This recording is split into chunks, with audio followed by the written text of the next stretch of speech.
সাম্প্রতিক সময়ে আন্তর্জাতিক মহলে উত্তেজনা বিরাজ করছে, তাতে সন্দেহ নেই।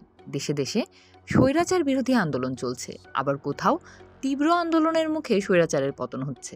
যেখানেই স্বৈরাচারের পতন হয়, তার জোয়ার যেন অন্য দেশের মুক্তিকামী মানুষের মধ্যেও প্রবাহিত হয়। কিন্তু ভেনেজুয়েলায় দেখা গেল ভিন্ন চিত্র। তেল সম্পদের উপর কোনোভাবেই কবজা না করতে পেরে ডোনাল্ড ট্রাম্প যখন প্রেসিডেন্ট নিকোলাস মাদুরোকে সস্ত্রীক তুলে নিয়ে গেলেন, তখন অনেককেই বলতে শোনা গেছে মাদুরো একজন স্বৈরাচারী শাসক ছিলেন, আর এভাবেই তার পতন হলো।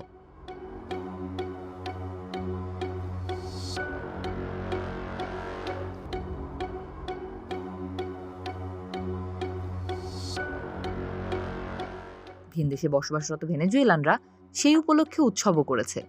কিন্তু এমন কিছু ঘটনা বাদ দিলে ভেনেজুয়েলা তথা সমগ্র ল্যাটিন আমেরিকা জুড়েই দেখা গেছে ট্রাম্প বিরোধী বিক্ষোভ।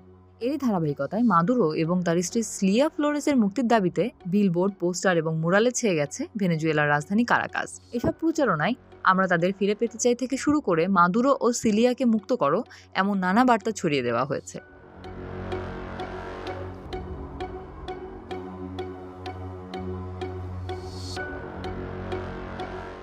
গত ২১ জানুয়ারি একটি মহাসড়কের পাশে মাদুরো ও ফ্লোরেসের একটি বিশাল বিলবোর্ড স্থাপন করতে দেখা যায়।